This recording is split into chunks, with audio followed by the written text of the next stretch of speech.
Hey, my name is Ali, and I'm here to present our paper, which is titled A Collaborative Virtual Reality Supermarket Training Application to Teach Shopping Skills to Young Individuals with Autism Spectrum Disorder.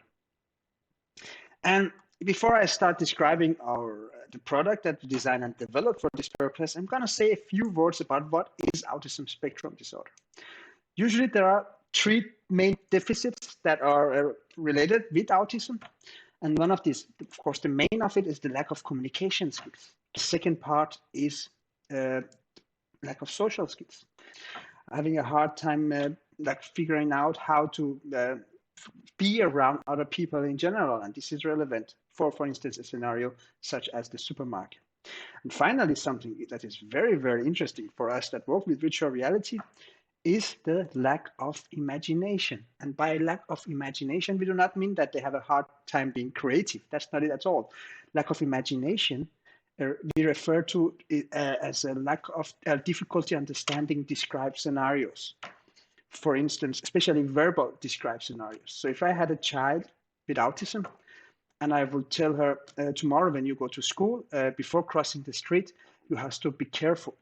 You will have to first try to walk to a cross line and make sure there are no cars coming. So look to your left first, then look to your right, make sure there are no bikes and cars, and then you can cross the street. This verbal instruction, they have a hard time imagining what I'm saying, like, imagining the situation that I'm describing to them verbally. They need to see it, and this makes it hard for them to cope with new situations, because we usually teach how to cope with new situations using, for instance, verbal skills, such as telling them how to do it. But the traditional methods, they rely on the visuals.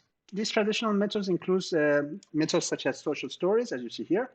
Social stories is a method that visually describes desired behavior to the child using visualization, drawings, cartoonish drawings. And then a therapist, a teacher, or a parent can sit with the child, and then they can look at this and then talk about how to behave while out on a grocery store trip.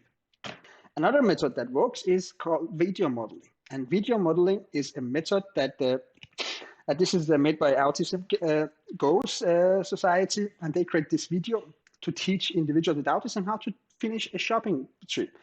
Then the first step is, of course, I will walk inside and get a shopping cart, and then they film everything. So the person with autism doesn't have to imagine a described scenario. That person can see exactly what needs to be done in order to achieve the goals that we need to achieve using this video. So this is one of the videos. And then, I will look at my shopping list and see what I need. This is very, very visual. And also audio. Now I shut off the audio, but it's also very auditive. And then another method that shows super nice results is called peer-mediated training, as you see here. And peer-mediated training is a method where, I will turn the volume down a little bit. It's a method where a peer without autism, the girl, is showing the other person how to behave in that specific scenario, okay? So she's going around and trying to show him how to do, how to play in the playground at that specific time.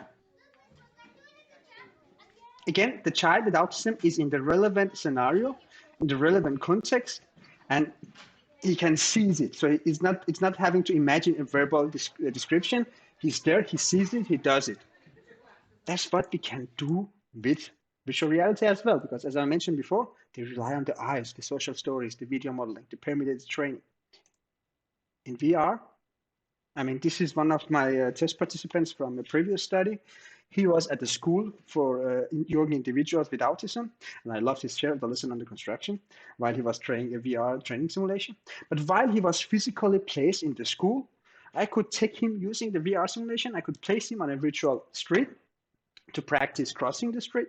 I could place him on a virtual playground to practice playing with others. Or in this case, we could place him in a virtual supermarket where he could practice shopping, as we're going to talk about now. And this is what we did. And this is a screenshot of our virtual supermarket, as we can see here.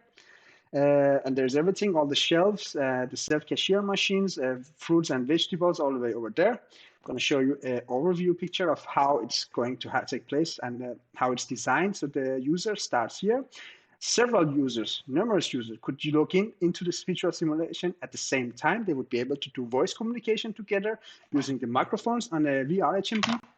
Then they could simply start walking in.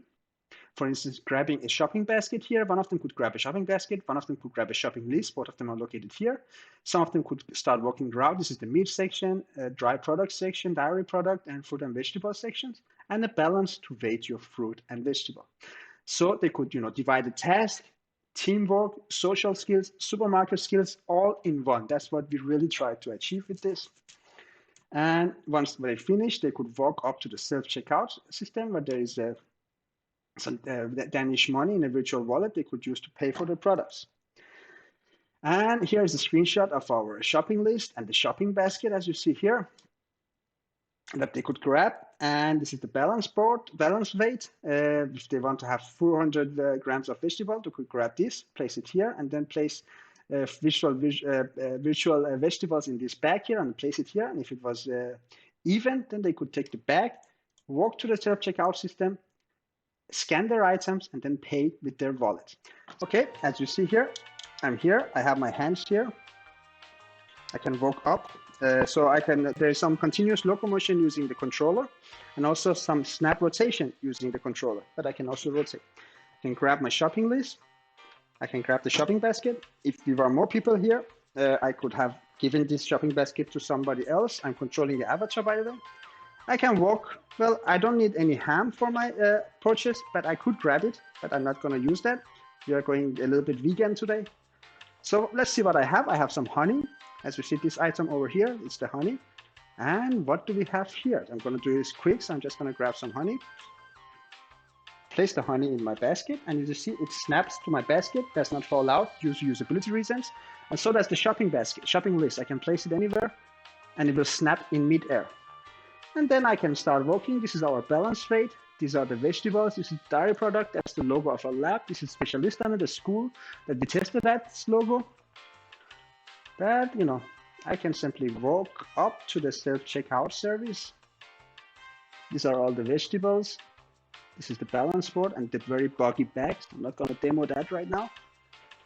But we can walk all the way over here. We can place this here. I can place this here. I can walk to this signifier of where I should stand, and then I can grab my honey. And I can scan my honey. 15 kronas. Nice. Let me put it in my wagon here, and this is my wallet. Sorry about it. I hope you guys don't get motion sickness by this. This is my money. This is 100 Danish kroner, 15 Danish kroner. But for this, I need 15, so I'm going to grab, this is a 5er, and this is a 10er.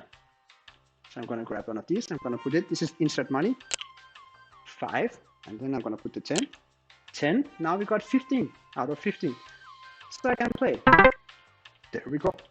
This is back to the presentation. And we did a very, very explorative study with this at this school for adolescents with autism called Specialisterne here in Denmark. And this is a screenshot of several students trying to work together to figure out how to pay for their items and trying to work together, trying to pay for their items. And let's have a quick look of some videos of them trying to solve this stuff. So somebody's, grabbing the, somebody's grabbing the basket. I'm going to move myself a little bit to the side here. Someone else is grabbing the, and you can see they talk together.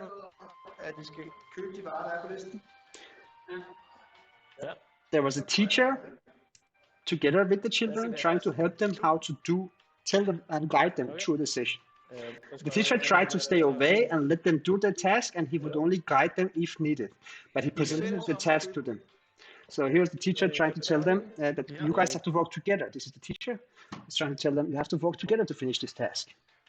So somebody's grabbing the honey now, and the honey is now being brought to the basket, and he puts it in the basket that is being held by somebody else, as you could see.